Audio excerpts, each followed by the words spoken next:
بسم اللہ الرحمن الرحیم۔ السلام علیکم ورحمۃ اللہ وبرکاتہ۔ الحمد للہ وکفی وسلام علی عباده الذین اصطفی، اما بعد۔ حاضرین و ناظرین، یہ درس نمبر 1444 ہے اور آج سورۃ الفرقان کی صرف 2 آیتوں کی تلاوت اور تشریح کی جائے گی، آیت نمبر 43 اور 44، 43 and 44۔ چلیے سب سے پہلے ان 2 آیتوں کی تلاوت کرتے ہیں، لفظی ترجمے اور ترجمے کے بعد تشریح کرتے ہیں۔ اعوذ باللہ من الشیطان الرجیم، بسم اللہ الرحمن الرحیم۔ ارأیت من اتخذ الہہ ہوا افأنت تکون علیہ وکیلا ام تحسب ان اکثرهم يسمعون او يعقلون انهم الا كالانعام بل هم اضل سبیلا، صدق اللہ العظیم۔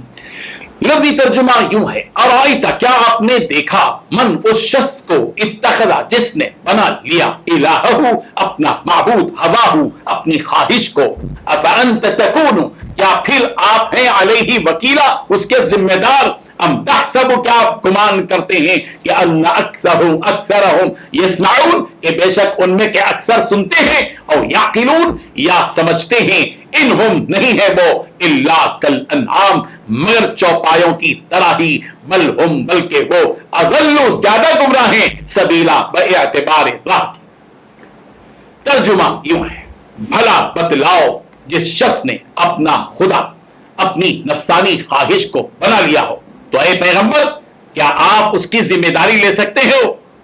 کیا یا تمہارا خیال یہ کہ ان میں سے اکثر لوگ سنتے ہیں یا سمجھتے ہیں؟ نہیں، ان کی مثال تو بس چوپایوں کی طرح ہے، جانوروں کی طرح ہے، بلکہ یہ ان سے زیادہ راہ سے بھٹکے ہوئے۔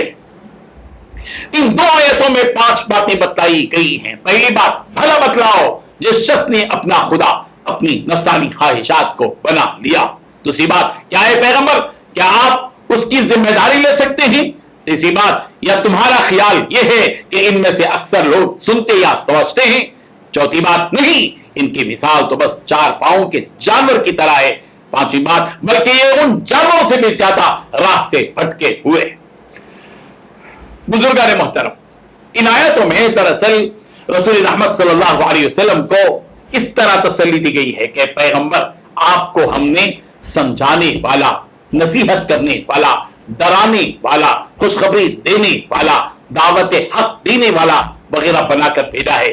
آپ ان مشرکین کے جو آپ کی بات کا انکار کر رہے ہیں، جھٹلا رہے ہیں، ان مشرکوں پر آپ کو نگران نہیں بنا کر بھیجا گیا ہے، اور نہ ہی آپ ان پر کوئی داروغہ ہیں، جیسا کہ کہا گیا، انما انت مذکر لست علیہم بمسیطر، بے شک آپ تو نصیحت کرنے والے ہیں، آپ کسی پر داروغہ نہیں ہیں۔ اگر یہ مشرکین رب ذوالجلال کی اتباع کرنے اور اپنے نبی اور رسول کی اطاعت کرنے کے بجائے اپنے نفس کو خدا بنائے ہوئے ہیں، اور ان کا نفس ان کو جن کاموں کی ترغیب دیتا ہے اس کی غلامی میں مشغول ہے، تو یہ بات یاد رکھیے کہ آپ ان پر کوئی وکیل یعنی نگران نہیں ہے۔ اگر یہ گمراہی پر ہیں تو ان کی گمراہی کا وبال اور نقصان انہی پر پڑے گا۔ سورۃ الزمر کی آیت نمبر 41، 41 میں بھی رسول رحمت صلی اللہ علیہ وسلم سے خطاب کرتے ہوئے اسی قسم کی بات کہی گئی، اِنَّا أَنزَلْنَا عَلَيْكَ الْكِتَابَ لِلنَّاسِ بِالْحَقِّ، بے شک پیغمبر، ہم نے آپ کے اوپر کتاب لوگوں کے لیے نازل کی ہے حق کے ساتھ، فَمَنِ اهْتَدَىٰ فَلِنَفْسِهِ، جو کوئی ہدایت پائے گا اس کا فائدہ اسی کو پہنچے گا، وَمَنْ ضَلَّ، جو کوئی گمراہ ہوگا، فَإِنَّمَا يَضِلُّ عَلَيْهَا، اس کی گمراہی کا وبال اور نقصان اسی پر پڑے گا، وَمَا أَنْتَ عَلَيْهِمْ بِوَكِيلٍ، اور آپ ان کے اوپر کوئی داروغہ، وکیل، نگران نہیں ہے۔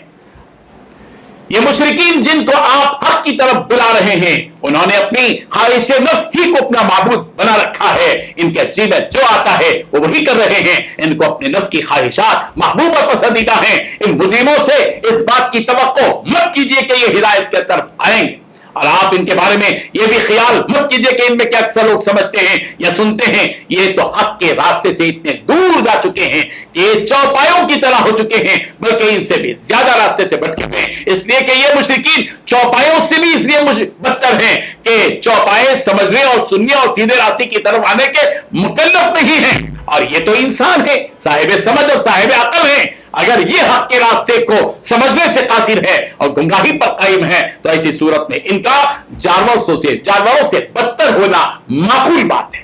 اور یہ اس لیے بھی جانوروں سے بھی بدتر ہیں کہ جانور تو اپنے مجازی مالک کی فرما برداری کرتے ہیں، اپنے محسن کو پہچانتے ہیں، مگر یہ ایسے ہیں کہ اپنے حقیقی مالک کو نہ پہچان سکے نہ اپنے حقیقی محسن کو پہچان سکے.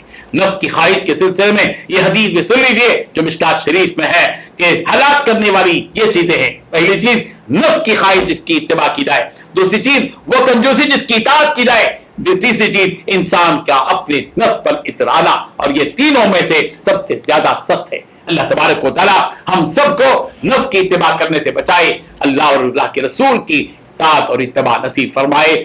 آمین. وآخر دعوانا ان الحمد للہ رب العالمین.